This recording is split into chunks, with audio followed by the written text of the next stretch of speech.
It's Monday, the 22nd of February 2021. Welcome to the Fear and Greed Business Headlines, the business news you need in just 5 minutes. I'm Sean Aylmer. Today's headlines: regional Australia set for a house price surge as the cities struggle to keep pace. Plus, the coronavirus vaccine program commences today after the Prime Minister received his shot on the weekend. Unemployment benefits set to stay permanently higher, and the number of school students in Australia hits a new benchmark. Our lead story today: Commonwealth Bank boss Matt Comyn said the country's largest lender was seeing house prices in regional markets rising faster than cities, and investment lending is half of what it was a few years ago.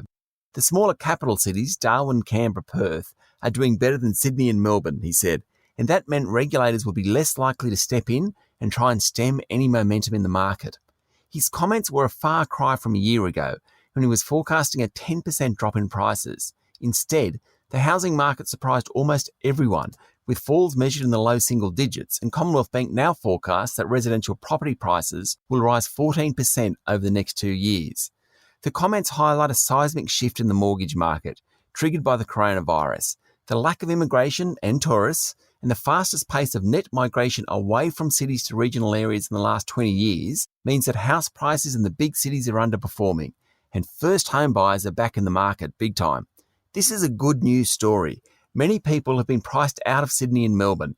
A slowdown in those cities relative to the rest of the country will, in the medium term, make them more affordable.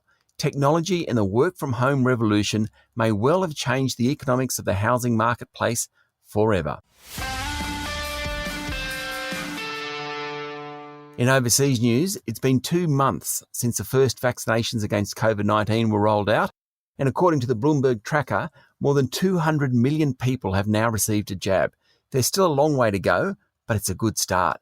Reports over the weekend said the Pfizer vaccine appeared to stop the vast majority of recipients in Israel becoming infected. That's the first real-world indication that immunisation works.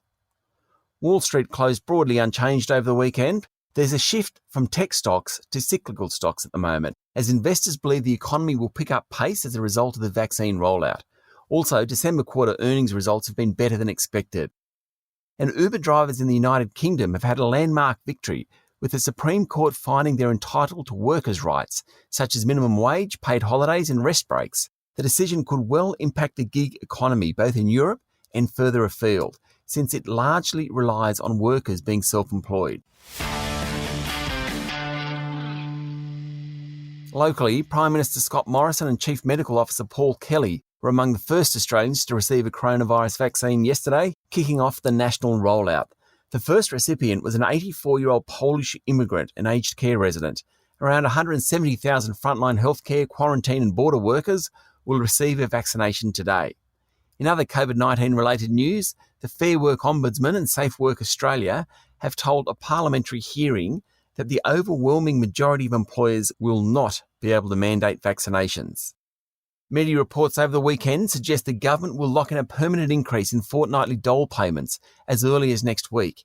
At the moment, dole recipients receive an extra $150 a fortnight as a COVID payment. The reports say this is likely to become permanent, after heavy hitters, including Reserve Bank Governor Philip Lowe, argued for higher unemployment benefits. Mr Morrison has extended his lead over opposition leader Anthony Albanese.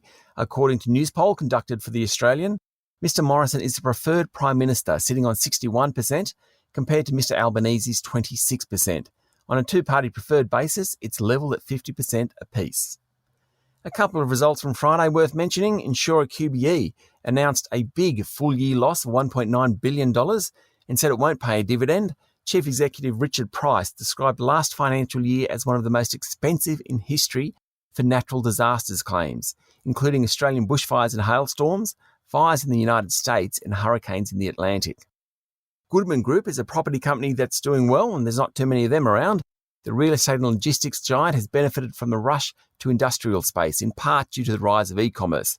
The group said last half year its earnings were up. Some of Australia's big companies have announced some interesting deals in recent days. A consortium led by Transurban and Macquarie Infrastructure have been selected as the preferred developer of a new $5 billion toll road project in the US state of Maryland. And Woodside signed a 7-year deal to supply LNG to a German energy and utilities company.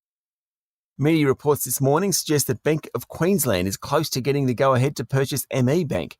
The Queensland Bank is expected to raise more than $1 billion to fund the acquisition.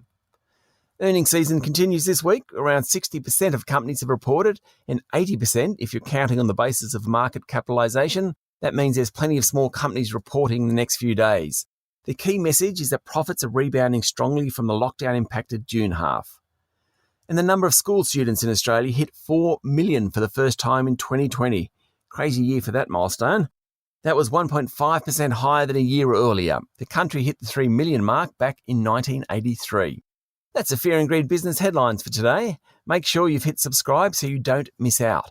There's also more in today's full Fear and Greed podcast, including an interview with EY Mergers and Acquisitions partner Duncan Hogg about corporate activity this year. I'm Sean Aylmer. Enjoy your day.